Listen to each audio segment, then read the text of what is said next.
Everybody right? I have a feeling this is like the electric slide right now. And the Zumba! Everybody Zumba, huh? Welcome to On the Set. I'm Jeannie. That's a hard act to follow, but there's a reason for it. Welcome, Michael. Michael Plant. Michael LaPlante.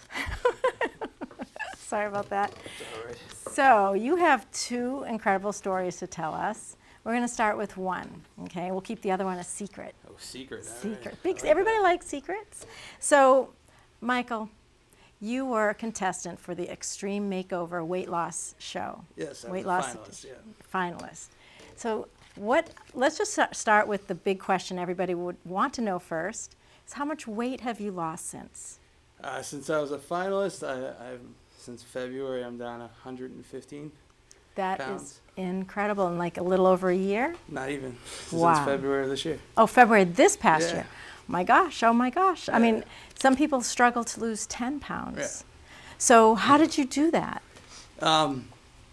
It's all diet and exercise. I mean, there's no magic pill. But something keeps you going too. It was just time. I was getting older, and I really, I was healthy, so I wanted to stay healthy, and so to do that, I had to lose weight. So How did you find or decide to even try to be a contestant? It was kind of a sad story. I was at like a low point in life. I was a little depressed. And they had an open casting call for this new show, so I went and auditioned for it, and it went really well. And they flew me out to sunny California for a week to do the final process for the show. So Were you excited or scared? I was excited. I mean, I had nothing to lose. The way I went into it. I was getting a free vacation to California, so I had really nothing to lose at that point, just to go for it and just be myself, and that was the way I approached that whole week. But when you watch the shows, like The Biggest Loser or the Extreme Makeover show, they're working them really hard. Were you thinking at all about that? Yeah, I mean, I'm up, I'm up for any challenge, I guess you could say, so. It was I knew losing weight was gonna be hard work, and now that I've had a kind of a behind the scenes view on how these shows work, I find it's very misleading on the way they're represented. Well, because they're a reality show, but. Yeah. As you're aware, I was on a reality show, and it wasn't reality. No, not at all. So, I mean, The Biggest Loser, their weeks are longer than 7 days, the other shows, I mean, it just, it's not very, I don't find them practical for an everyday person. I mean, if all I had to do was work out for, 7 days a week, yeah, it'd be easy to lose weight, but real life gets in the way. So I work full time and I have an active social life. So for what I've been doing to lose what I've lost, it's more. I find it's more realistic than if I could go to a ranch for a week for 6 months. Of course, I could lose. Right. So this is weight. Reality, really. Yeah. And you're doing all kinds of things, but to lose weight, and we'll talk about that in a minute. But what did you experience when you were there, and how you were treated, and what as a? I'm going to tell you, if you have the opportunity to be a finalist for a reality show, I'd take it up. I mean, we stayed at the Four Seasons in Westlake, which was wicked nice. And you bonded with a lot of people there. Yeah, they let us interact with the other contestants. So it was 18 people that were all extremely overweight, and it was the first time in my life that I felt comfortable, because it was there's not a lot of overweight people. I don't hang out with. You all had so much in common. Yeah, and then we all had the same story, and it was just comfortable. Like I didn't have to feel awkward around them because like they were me. It was like a family, and it was unbelievable. It was Now really there's good. some elevator story that you wanted to tell me about. You know, we had fun, and like we laughed the entire time we were there. And so there was 18 of us, so we would put like 12 of us in the elevator, it was just pushing the limits for the elevator, let me tell you. And then we'd ride it, and the doors would open, and there'd be like a normal person like yourself there, and we'd be like, "Oh, come on in, we got plenty of room." And just the look of the person's like, I ain't getting on that thing. And like we do things like that, like someone would be getting on the elevator, and like 6 of us would start running for it just to see if they'd start pushing the button to close it before we got there. You know, practical jokes. Yeah, we were just joking around the entire time we were there, you know. But that's easy for you to do because you're a stand-up comedian. Yeah. And that's the other big surprise that I wanted to talk about it's too. a little bit of a surprise. Yeah. But I know that we still want to talk more about, you know, how you can also help people, and also I'm wondering about the support that you have in your real life about continuing, because every day, I mean, you're going to have some days that aren't fun, you know, but even though it sounds like with Zumba and other things you're doing, you're trying to keep it fun. It's got to be fun, and like, I mean, treadmills are awesome, but they're not realistic. Right. You know, like I can go for hours on a treadmill, and I find the more you get out in life, the more, like, I'd rather go hiking in the mountains, or like I do the Freedom Trail in Boston. Like I try to just get out and just do more like entertaining activities than like looking at like the TV in front of me on like an elliptical machine for. Well, it sounds like your lifestyle has changed also. So just even though you were a finalist, a final contestant, it sounds like you still took it upon yourself to continue. So going there was valuable. That trip, honestly, I can say changed my life. I met my buddy John, he's from Kansas. He actually moved out to Massachusetts.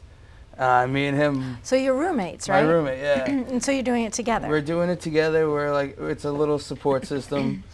He ended up moving out here because I wasn't moving to Kansas, because it's Kansas. Why would I do that, you know?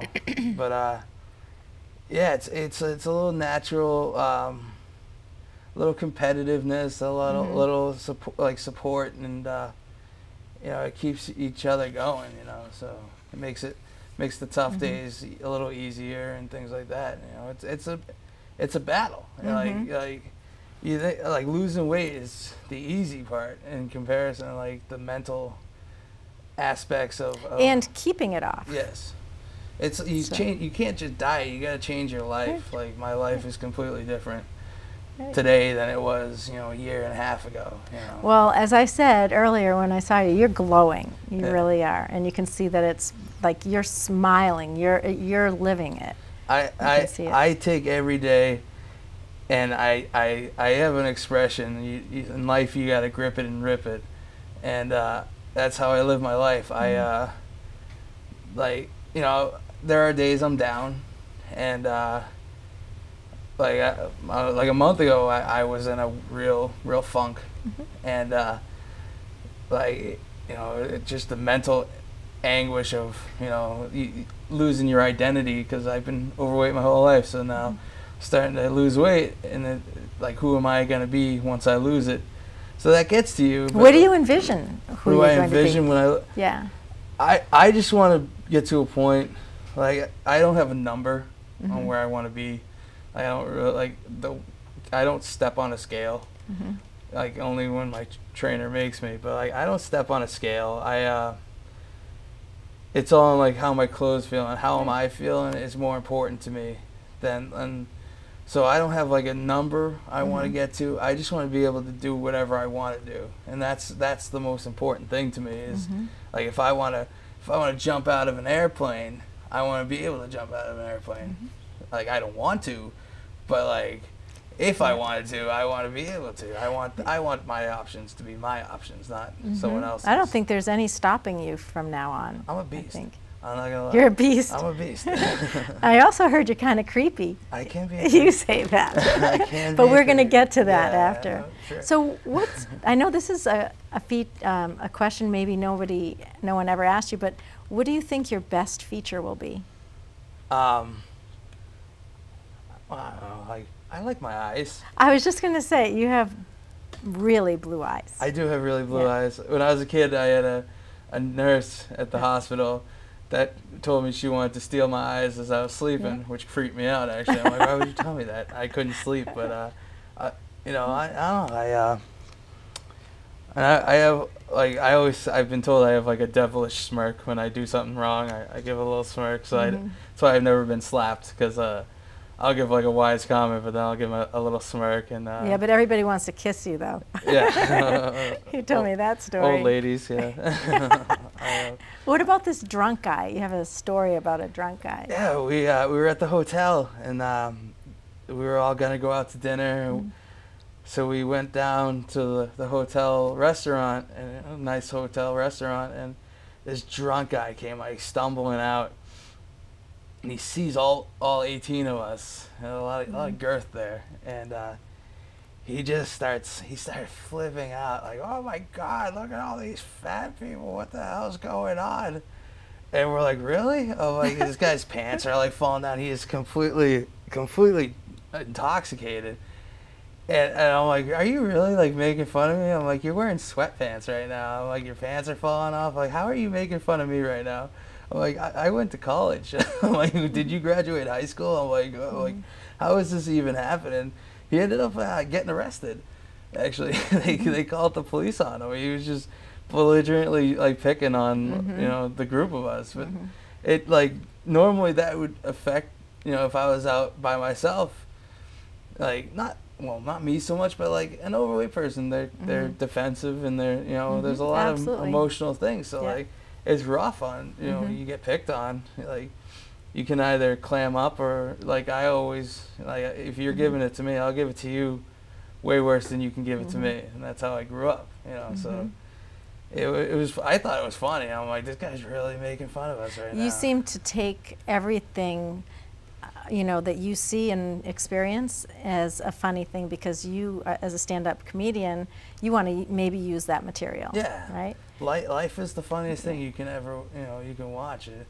I'm a people watcher. That's all I do. I go out and like I'll go to bars and I'll just sit by myself and I'll let the night come to me and I'll just watch people because like people are hilarious. Like Walmart at like 3 a.m. Like you meet some awesome people there, I go to the beach. I was in the beach last night. It's end of September or middle of September. Beach is done. There's no one up there except for the locals, and the locals are awesome. I like that. It's like the salt of the earth. Like these people are like need to be seen, and so I try to get out there and see them as much as possible. And so you went in a bar? I went in a bar last night. And did some karaoke. Oh no! Wait a minute. I hear you have a stage name. I do. It's actually like become kind of my alter ego. Oh no! That's just so nobody will know you're singing. You don't want anybody to know it's you. No, I don't. No, I just Adley Snowfox is my alter ego. Snowfox. Yeah. I don't know exactly where it came from, but my buddy, he just goes, dude, your name's Adley Snowfox when you're getting up there. And I was like, okay, let's go for it. And I sang a little Too Close by Next, which is like one of my favorite drive-in songs. Because it's like, it's so dirty and filthy. It's all about getting an erection as you dance with a girl. That's what the song's about. It's funny. Yeah. And so I started singing this song.